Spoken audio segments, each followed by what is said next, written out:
Welcome to the Spokezmun. Your voice is a weapon. I never bite my tongue. Welcome to the next episode of the Spokezmun. This is Our Voice is a Weapon. I'm Vincent Tesoro with my cousin and older brother, Steven Tesoro. Steven Vincent Tesoro, too.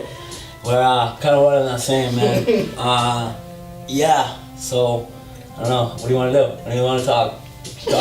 I'm just so grateful that he could make this show. This has been a long time coming right now. Yeah, it has. And it has. We're just gonna get right into it. We'll get a little personal. Alright.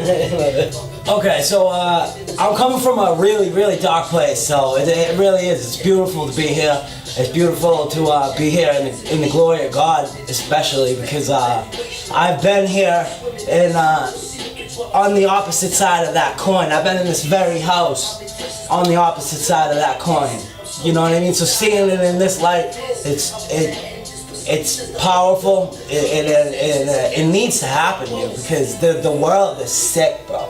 It's sick out there, you know. And through the love that God has instilled in me, time and time again, even though through all the wrong, you know what I mean? Like, the only constant that has been there is the fact that when I was doing wrong, right, and when I was in the thick of it, in the belly of the beast, I know when I was doing wrong, still. You know what I mean? I was never blind to just like thinking, like I always knew when I was doing wrong.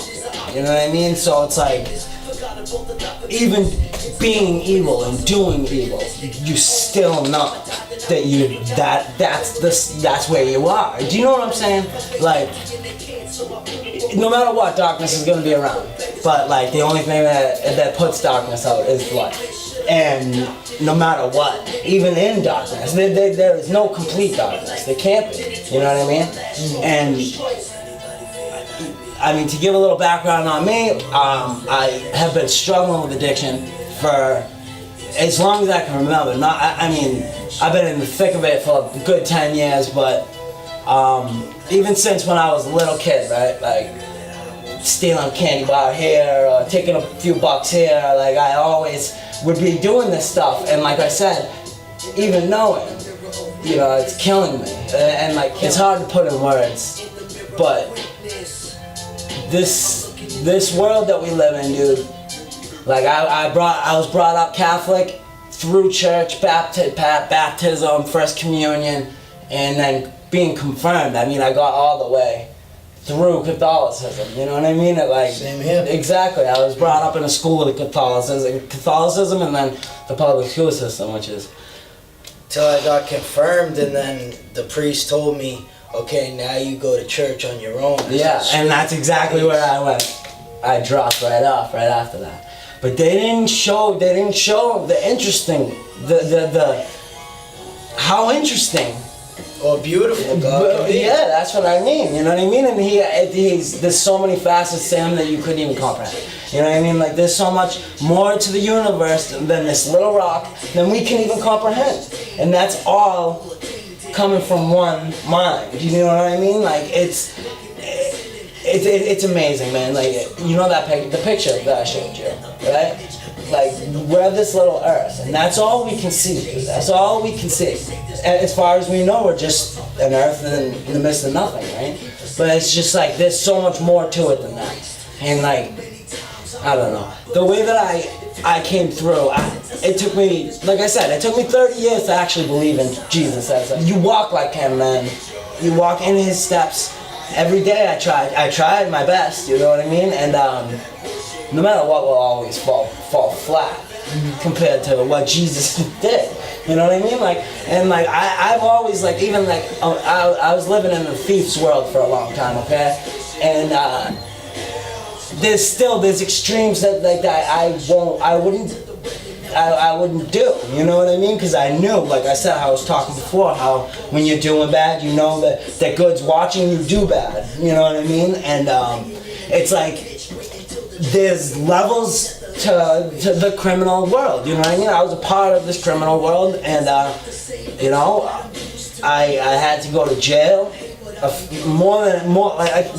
was in jail for a while, in and out, And when I say out of jail, I mean in probation and you know, the world of like struggling day to day. Like I've stayed clean on my own for a year and a half, you know, and then still fell.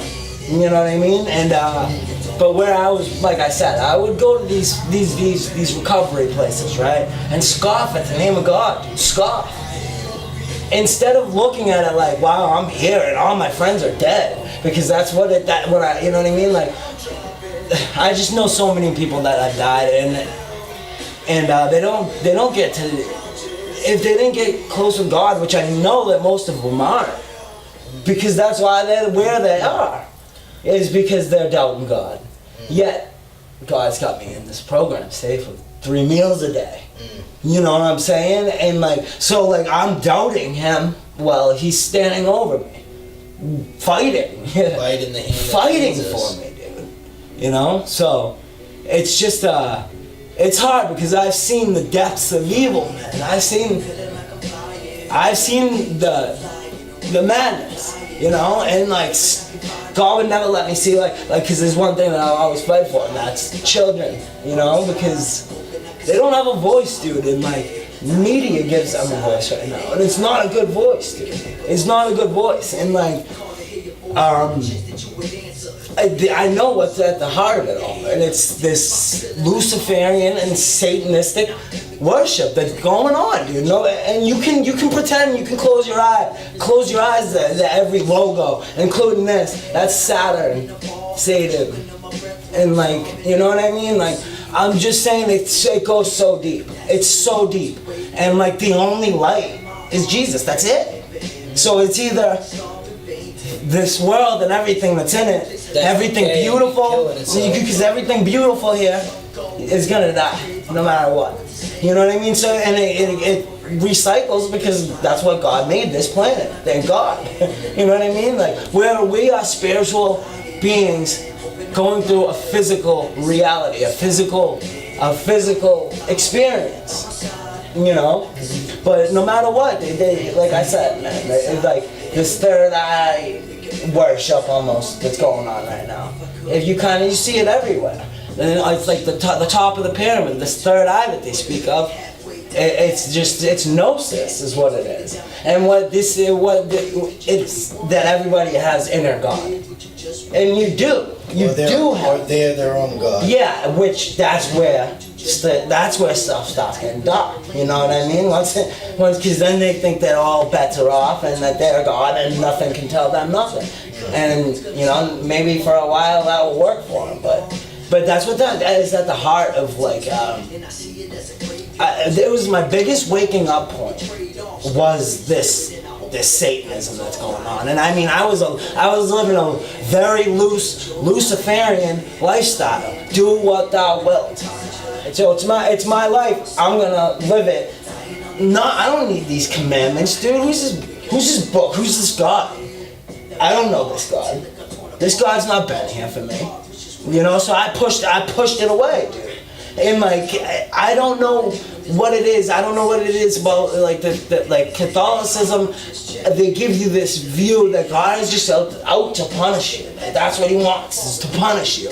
And it's not true. He wants you to. I mean, He wants you to live for other people In abundance. Be of servitude. You know what I mean? Like, And when I overdosed, the first thing I got when I overdosed was fresh start. He gave me a fresh start. And I looked up and I said, since you gave me your life back, the least thing I can do is serve the people around me, and most importantly, serve you. Dude, tell them what you saw when you overdosed.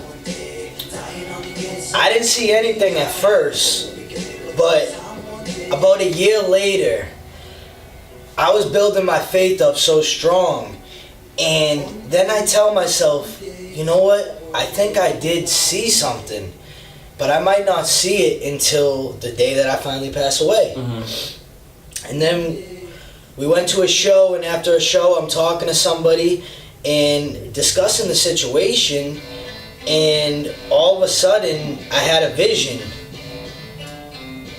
And because we were discussing the same thing. Somebody that I was talking to, his brother also passed away, and the same thing happened. And as he was telling me, all of a sudden I snapped out of reality, and then I seen smoke, light, and a hand come out of the smoke. And I heard something, and it said, nope, send him back. Yeah. I have more work to be done. And then I snapped back, and I had a panic attack because I could not handle the presence of God. Yeah. And looking back, when I came back, it's almost like I remembered it. It's like I heard it, but I forgot it. So it's like a dream, yeah. but it's more than a dream, because you know that it was. But it was still in my mind because the first thing I said is, I want to serve you first and serve everybody else around me. Through you, through God. Alright, so listen, I overdosed time and time again, man. I've overdosed, I think, about 6 times. 6, 7 times, right? Right around there, man. And every single time I went out, I didn't see nothing, bro. And you gotta understand, I'm living under this Luciferian law in my life at that point. There, you know, whatever. Always believed in God, because you can't not believe in God. I just didn't know. I just didn't think I was in His best interest. So, like, I was just like, the loosest sect of Luciferianism you can be in is what I was in. I wasn't into the killing and slave trafficking that goes under the Satanist name. That it's true. This is all, you can look it all up, dude. It's all real, dude. Yeah, it's being exposed every day now. So, and alright, so the root of this stuff is they murder children. What did Jesus say about murdering children? Right? To even just guide a little one away from him, you might as well put a millstone on their neck and throw them into the middle of the ocean, because they are so important. They are a jewel, you know. And I look back to my generation, man, and I'm like, were we their jewel? I don't know. I was put on heavy psychotropic drug, amphetamine, at a young age, man. A young age. And it was before a parent could just go on Google and be like, oh, wait, amphetamine? I can't do that. I'm not putting them on that. They tell them, no, it's going to make you pay attention, it's going to make you do this, do that. And no, man. First of all, I remember when I first started having to take it, dude, I was like, no. And like I was resentful of like having to take it, and I wouldn't take it. And then I would, and then they make you. You have to go up to the nurse, and make you take the shit in school. Like that's what they put on little kids now. But anyway, like I said, I've been put on this medication, but this is what they do to the youth in a large respect, not just me. I mean, it happens all around the world, and it's not really doing anything but opening you up to more experiences of more drugs. Why do you think there's so much more drug addicts now? Yeah, I mean, it's becoming a norm. For the past 10 years, I've been fighting for my life from this opiate crisis, man. I'm fighting for my life, man. And like I'm talking about a jail floor, freezing cold, kicking heroin and Xanax and all these nasty substances. I'm on the floor in a cold jail, freezing to death. You know what I mean? Being reborn. Resurrection, that's through repair and rebuild. Yeah, and it's not an overnight thing, dude. And listen, I've been clean without God, and I've been clean with God. And I'm telling you, this is the only way, man. This is the only way. Welcome to the Spokezmun. Your voice is a weapon. I never bite my tongue.